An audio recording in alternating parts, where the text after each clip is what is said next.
Senator Pocock. Senator Kovacic.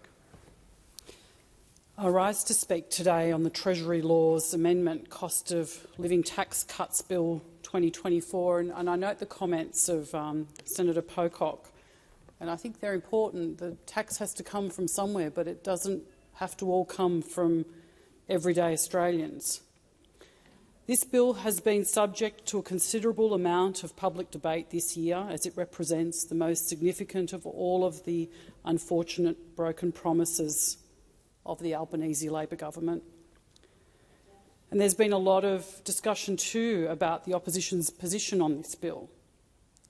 We are supporting this bill, Acting Deputy President, not because it represents meaningful, forward-looking reform for our tax system, nor does it address the extraordinary pressure that Australian households and small businesses have endured under this government, or the progressive burden of bracket creep, or because it will seek to address the number one problem in our economy of productivity. This bill does none of that. Yes, this bill does provide Australian families with some short-term tax relief, but this is a political response, not an economic response, from a government, a Prime Minister and a Treasurer who are laser-focused on politics rather than on our economy and on running our country.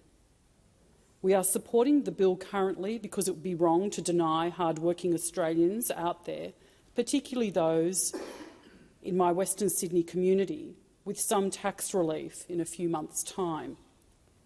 This is despite the fact that this government repeatedly misled the Australian people about keeping all of these tax cuts in place, both before and after the federal election.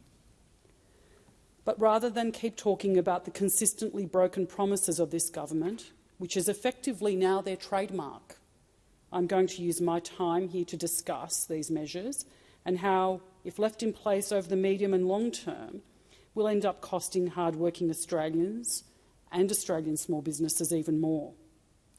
Australians know that this government has not been honest with us, because we also know that these measures will increase the government's revenue by $28 billion over the next decade. This is Treasury's own data. We will all pay more. The 90% of women that are often referenced in this discussion will also end up paying more. This money isn't imaginary, it's real. And that money is being taken out of Australians' paycheck every fortnight or month or however it is that they receive their pay. Less money to spend on ever-increasing bills that we all face. Much, much harder to save for the special things that we would like to have for ourselves, for our families or for our friends. Like buying some Taylor Swift tickets. Not everybody gets to go see that for free. Along with the growing plethora of new and increasing taxes across our economy. We've heard in recent days about the potential cost increase in the average family car or a ute for a tradie. This government has one strategy to manage our economy and the cost of living crisis that they have perpetuated and mismanaged, and their only strategy, and that is to tax Australians more. What will be next? Will it be the family home? But I digress.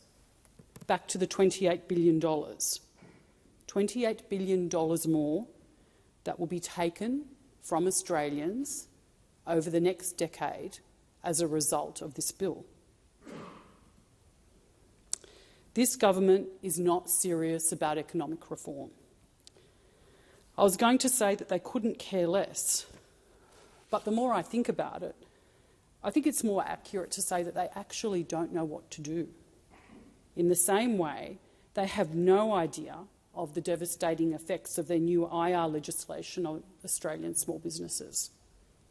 Either way, it's a demonstration of their inability to do the job that the Australian public rightly expects them to do. Because at the end of the day, this bill serves one particular purpose. It is a political fix for this government at the Dunkley by-election. And as a result, young Australians will pay the price. Young Australians will suffer the most with bracket creep as their salaries shift over $135,000. Young Australians who are already paying extraordinary prices to rent a home. Young Australians who fear that no matter how hard they work, they will never be able to afford to buy their own home. Young Australians who will carry the burden of the NDIS and aged care system into the future in the increasing taxes that they will pay. They will pay more yet again. But this should come at no surprise, because this isn't a reformative approach. It is a political approach.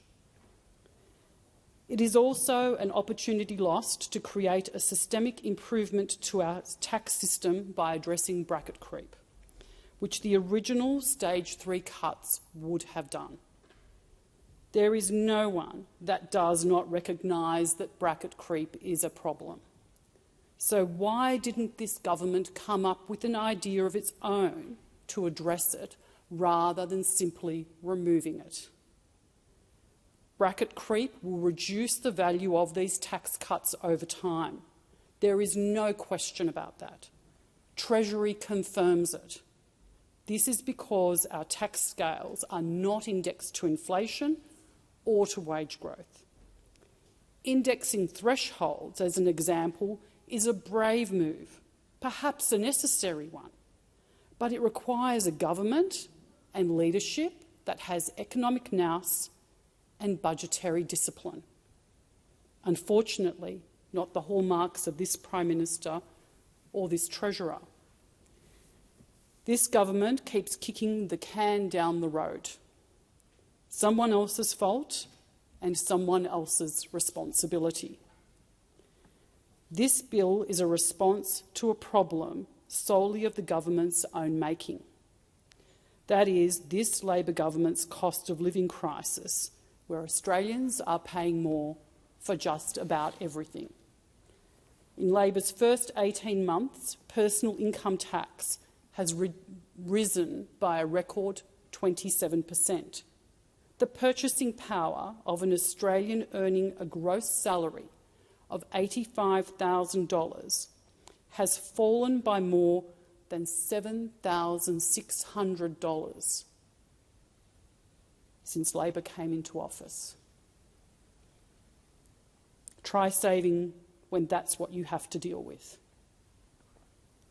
Headline inflation remains more than 1.6% above the midpoint of the RBA's target band, with food, housing, insurance, health and education costs all growing faster than the headline inflation rate.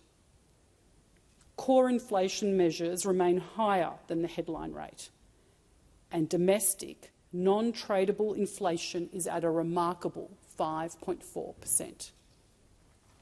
The RBA has said themselves that they don't expect inflation to return to the midpoint until 2026.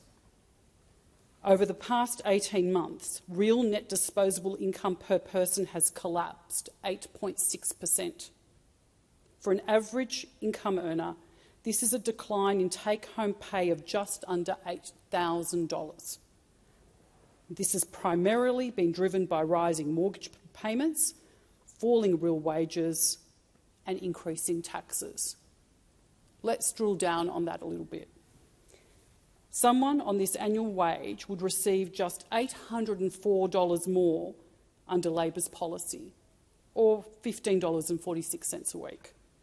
This is less than 1% of their annual wage and returns just 10 cents for every dollar that they have lost to cost of living pressures during Labor's first 18 months in office.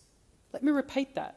It returns 10 cents for every dollar lost to cost of living pressures during this government's first 18 months in office. but every single one of those Australians will be worse off over the next decade. Collectively, we will be $28 billion worse off over the next decade.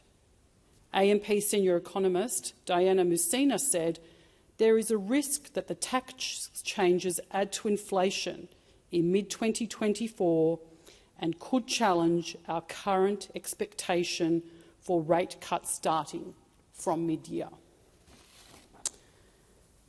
As I've said, this bill is a short-term political sugar hit with one goal in mind: Labor holding Dunkley at the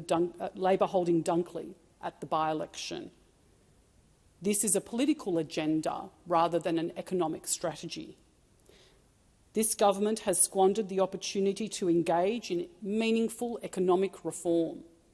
The Treasury has had this to say about our tax system: Australia relies heavily on individuals and corporate income taxes compared with other developed countries, as well as some regional competitors.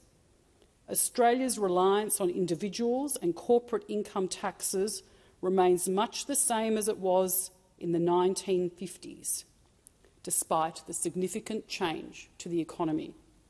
This reliance is projected to increase further, largely due to wages growth and individuals paying higher average rates of tax. Bracket creep. They continue to say, bracket creep diminishes progressivity and exacerbates the other problems in the individual's income tax system, such as reward for effort. And that's from Treasury. We know that Australians are paying more tax than ever before. Inflation adjusted, the average annual income tax bill per adult in 1990 was $8,220. In September of last year, it was $15,344. Household disposable income is also plummeting from highs under the Coalition back down to the same levels as 2013, when Labor was last in office. The Business Council of Australia said, "Our tax base is eroding, and with an unhealthy reliance on taxing incomes, as well as a raft of inefficient taxes, especially at state and territory level, we are increasingly ill-equipped to meet our society's needs." Enter stage left the crisis in the NDIS, in aged care and in housing. Before the election, this Prime Minister promised a $275 reduction in energy prices, no changes to super taxes, an increase in real wages, no changes to franking credits, cheaper mortgages, and no changes to the Stage 3 tax cuts. The Prime Minister has broken every single one of these promises, and yet have been unable to deliver anything meaningful to address a cost of living crisis or to show us that they are capable of delivering some kind of meaningful economic reform. An absolute opportunity lost. Thank you.